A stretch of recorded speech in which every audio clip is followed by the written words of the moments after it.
Hello everyone. आप में से कुछ लोग यूजीसी नेट का फर्स्ट टाइम एग्ज़ाम देंगे, कुछ पहले भी कई बार दे चुके होंगे। तो हमें ये कन्फ्यूज़न रहता है कि हमें तैयारी कैसे करनी है, सारे टॉपिक करने हैं। सब लोग बोलते हैं कि मेन है सिलेबस देखो, सिलेबस के टॉपिक उठाओ। और कुछ पीवाईक्यूज़ में आप देखोगे तब चीज़ें पता चलेंगी, अच्छा हमें ये टॉपिक इंपॉर्टेंट है, ये करना है। प्लस ये चीज़ें हो गई है ना कि आप देखोगे अब इस साल के साल क्या होते हैं, एक पैटर्न चेंज हो रहा है एग्ज़ाम का। पहले क्या होता था कि सिमिलर से ही क्वेश्चन हर बार बहुत ज़्यादा रिपीट होते थे, अब वो धीरे धीरे चीज़ें चेंज होने लग गई है। तो हम ये देखेंगे कि हमें मेन पढ़ना कैसे है।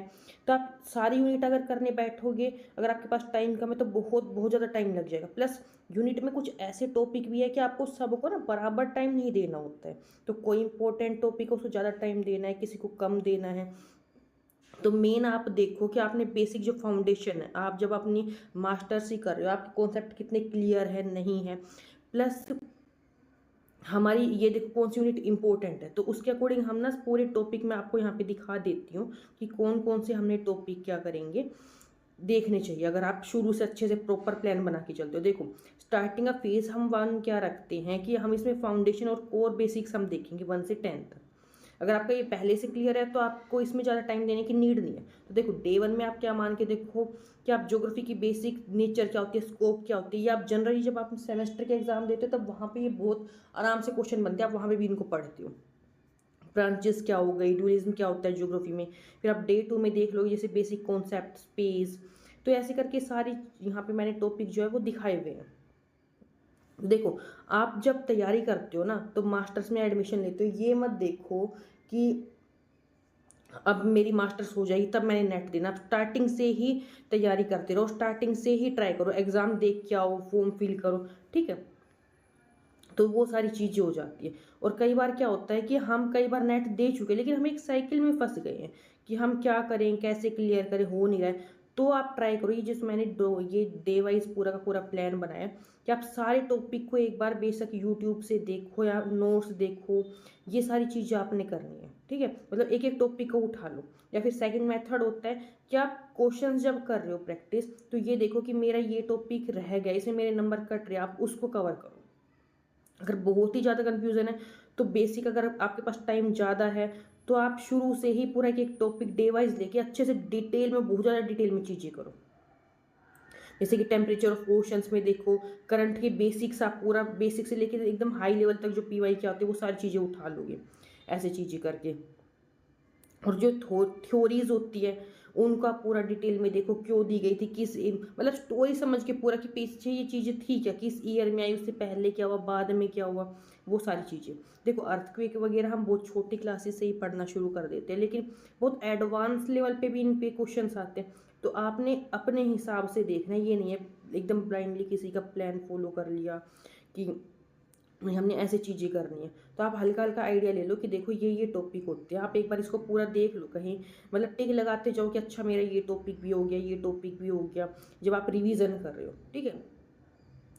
और नहीं हुआ है तो फिर देखते जाओ। प्लस जैसे कि ये होते हैं ड्रमलिन्स वगैरह, आप इनकी पिक्चर्स माइंड में रखो, मैप को ध्यान रखो, ये चीज़ें दिखने में कैसे होती है, जैसे ये पलाया कैसे दिखते हैं, कैसे बनते हैं, वो सारी चीज़ें हो जाती है। फिर बीच, ये स्पीट, ये सारी चीज़ें ये हमेशा क्वेश्चन बनते हैं इन पर हमेशा, कि लैंडफॉर्म कैसे बन रहे हैं, ये कहाँ पे बन रहा है, एरिड एरिया में कौन सा बन रहा है। ये देखो जो क्लाइमेट क्लासिफिकेशन, कोपन वगैरह, इनमें से पक्का पक्का क्वेश्चन बनते हैं, तो इनको प्रॉपर डिटेल में आपने प्रैक्टिस करनी है। तो ये चीज़ें हो जाती है। साइक्लोन्स, एंटी साइक्लोन्स, इसके थ्योरीज है बहुत सारी, तो ये भी मैं अपने चैनल पे मैं कवर करवा रही हूँ और कुछ करवा दिए हैं। और आप मेरे को बता भी सकते हो कि मैम ये टॉपिक मेरे को प्रॉपर क्लियर करवा दो, या फिर हमें प्योरी थ्योरी समझनी है या एमसीक्यू प्रैक्टिस करनी है। मेन है आप बीच बीच में क्या करो, मॉक देते रहो, ठीक है। मॉक देख के आपको पता चलेगा जिस डायरेक्शन में आप तैयारी कर रहे हो वो सही जा रहे हो या नहीं जा रहे हो, ठीक है, वो चीज़ें होती है। अब देखो बेसिकली हम क्या करते हैं, सॉइल प्रोफाइल हमने देखने की, ए सॉइल, बी सॉइल, सी सॉइल किस लेयर में होती है, कैसे सॉइल बनती है, वो सारी चीज़ें, ये सारे के सारे हमने क्लियर करने हैं। अब देखो सवाना, स्टेपी, टाइगर, ये सारे के सारे वहाँ पे कैसे एनिमल मिलेंगे, वो सारी चीज़ें। ये देखो कल्चरल लैंडस्केप वगैरह, एक्सपेंशन, ये सब की सब चीज़ें मेन है। एक आपने क्या करना है, पूरा का पूरा मतलब चीज़ें कंटिन्यू रखनी है। हम क्या करते हैं, 4-5 दिन पढ़ लिया फिर छोड़ दिया, फिर 4-5 दिन पढ़ लिया फिर छोड़ दिया, फिर महीने तक छोड़ दिया। मतलब आप डेली पढ़ो, चाहे आधा घंटा 15 मिनट, लेकिन आप क्या मतलब जब तक 6 महीने या जब तक एग्ज़ाम में टाइम है, डेली पढ़ना है आपने थोड़ा बहुत। और जो पढ़ लिया प्लस कोशिश करो, देखो हम क्या करते हैं, आपने खुद भी नोटिस किया होगा, मान लो मैंने आज नेट का एग्ज़ाम दिया था, मैंने सब कुछ एक एक चीज़ें पढ़ ली, लेकिन मैं जब दोबारा नेट का एग्ज़ाम देने जाऊँगी तो मैं सब चीज़ें भूल गई हूँ। तो आप एक तो आपने हाथ से लिखने की कोशिश करो, जब भी पढ़ रहे हो बेशक 2-4 अक्षर लिखो, नोट्स बनाओ, मतलब एक टॉपिक का एक पेज में, यूनिट के एक के 4-5 पेज में बना लो। इससे क्या हो जाएगा, एक तो आपको पता है याद ज़्यादा होता है, जब आप देखो हैंड को भी यूज़ कर रहे हो, माइंड को, मतलब ज़्यादा चीज़ें आपकी बॉडी क्या एंगेज हो रही है उसमें याद करने में, आपका ब्रेन ज़्यादा एक्टिव हो रहा है, आपको चीज़ें ज़्यादा याद रहेंगी। प्लस आपको वो रिवाइज़ करने में भी आपको हेल्प करेंगी, आपको ये चीज़ें रहेंगी कि मेरा ये टॉपिक हो गया है, ये नहीं हो गया। आजकल क्या हो गया है कि हम लोग बस वीडियो चला के बैठ जाएंगे, वीडियो देखते रहेंगे, सो जाएंगे, वो चीज़ें होगी, ठीक है। तो बस आपने ये सारे टॉपिक चेक कर लेने कि मेरे हो गए हैं, नहीं हुए हैं, या मेरे को कौन से करने चाहिए। बेसिकली एक तरह से लिस्ट है कि हाँ हमने ये टॉपिक करने चाहिए। प्लस टाइम मैनेजमेंट करो स्टार्टिंग में कि हाँ हमने स्टार्टिंग से कि थ्योरी पे 2 घंटे टाइम देना है, मैंने 70% अपने पेपर 2 पे देना है, 30% पेपर 1 में। और आपने कई बार क्या होता है कि हम एक पेपर को करने लगे, पेपर 1 पे पूरा देते गए, फिर 1 महीना हमको वो सारा, अरे पेपर 2 तो रह गया, वो चीज़ें भी हो जाती है। तो आपने प्रॉपर ना मैनेज करके रखना है। और ये कब होगा कि आप एक नोटबुक बना लो, उसके स्टार्टिंग में ही लिखो कि देखो मेरे ये टॉपिक है, ये यूनिट है, ये मैंने करनी है।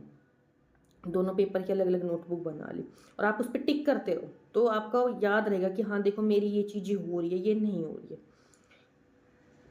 प्लस आप एमसीक्यू वगैरह भी आप सोल्व करोगे तो आप एक ना साइड में लिखते रहो कि हाँ देखो मेरे पहले इतने मार्क्स आए थे, अब इतने आ रहे हैं। और प्लस जो आप नोट्स बना रहे हो उसमें जगह छोड़ते चलो, ठीक है। मतलब मान लो आपने जियोमॉर्फोलॉजी के नोट्स बनाए 4-5 पेज में, अब आपने अपने नेक्स्ट यूनिट के नोट्स शुरू करने हैं। तो ये नहीं है कि आपने डायरेक्ट एक पेज में ख़त्म हुई और दूसरे से आपने दूसरे यूनिट के शुरू कर दिया, आप बीच में ना 2 पेज छोड़ दो। फिर क्या होगा, जब आप जैसे कि जब रिवाइज करोगे एमसीक्यू पीवाईक्यू वगैरह से, तो आपको लगेगा कि अरे मेरा ये टॉपिक तो रह गया, ये मेरे को ऐड ऑन करना पड़ेगा नोट्स में। तो वो आपने पेज में घिच पिच नहीं करना है, आपने क्या करना है, जो बीच में पेज छोटे आप उनमें वहाँ उनको ऐड ऑन चीज़ों को करोगे, तो आपको एक प्रॉपर इतनी बढ़िया चीज़ तैयार हो जाएगी ना कि आपको लास्ट में किसी की नीड नहीं पड़ेगी। प्लस आप वीडियोस देखते हो ना, तो उसमें बहुत ज़्यादा टाइम वेस्ट होता है, हमें लगता है कि नहीं नहीं ये तो बहुत जल्दी हो रहा है, स्पीड में हो रहा है, लेकिन जब तक आप खुद जिम्मेवारी नहीं लोगे ना, तब तक वो चीज़ें नहीं होंगी। जैसे आपने वो बचपन में चिड़िया वाली स्टोरी भी सुनी होगी कि जब तक आप खुद अपने हाथ में नहीं उठा लोगे ना चीज़ें, तो जब तक वो चीज़ें रह ही जाती है।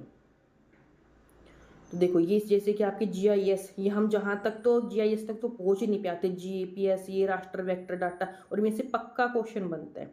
हम क्या करेंगे, यूनिट 1 से पढ़ना शुरू करें और लास्ट तक तो पहुँचेंगे नहीं, पहले दूसरी तीसरी यूनिट में फंस के रह जाते हैं। अब देखो ये सबसे मोस्ट इंपॉर्टेंट टॉपिक, अगर आपके पास टाइम रह गया है कम, तो जैसे कि जो देखो जियोमॉर्फोलॉजी में क्या है, plate tectonic theory, Davis bank की सारी थ्योरीज, फिर क्लाइमेटोलॉजी की, जो मतलब एकदम इंपॉर्टेंट लास्ट टाइम पे अगर आपका टाइम कम बचा है और ये ही टॉपिक आप रिवाइज करोगे, स्टार लगाते चला करो, आपको ये 1 स्टार टॉपिक है, मेरा ये 2 स्टार टॉपिक है, ठीक है। देखो ह्यूमन ज्योग्राफी के ये पॉपुलेशन की थ्योरीज हो गई, माइग्रेशन की थ्योरीज, सेटलमेंट अर्बन में ये सीपीटी, रैंक साइज रूल क्या होता है, वॉन थॉन मॉडल, वेबर की ज्योग्राफी ऑफ इंडिया, ये सारी की सारी चीज़ें, ठीक। ज्योग्राफिकल थॉट में तो देखो हमने ये सारे ही करने पड़ते हैं। एक ये तो मतलब एक तरह से स्टैटिक टॉपिक हो गया कि ये तो आपने रटना ही रटना है एक तरह से। फिर ये प्लानिंग में भी आपकी थ्योरी आ जाती है, ग्रोथ पोल क्या होता है, कोर पेरिफेरी के सारे कॉन्सेप्ट क्या होते हैं। फिर आपकी प्रैक्टिकल की चीज़ें आपने रास्टर वेक्टर और ये मैप जो रिप्रेजेंटेशन है वो सारी चीज़ें देख लेनी है। देखो मेन आपने क्या करके चलना है, कॉन्सेप्ट स्टडी करनी है 2 घंटे की, नोट कम से कम आप बनाओ 1 घंटे की, ठीक है। फिर PYQs करो, 1 लाइनर्स बनाओ, सोल्व करो, ऐसे चीज़ें करके MCQ रिवाइज करो डेली। जो आपने पहले के नोट्स बना के वो नहीं है वो लिख के भूल गए, उनको जो आपने रिवाइज करना है डेली 15 मिनट कि हाँ ये मेरे पहले के पेज है, इनको मैं एक बार रिवाइज कर लेता हूँ। तो ऐसे ही मिलते हैं अपने नेक्स्ट टॉपिक में। Okay, thank you, bye bye.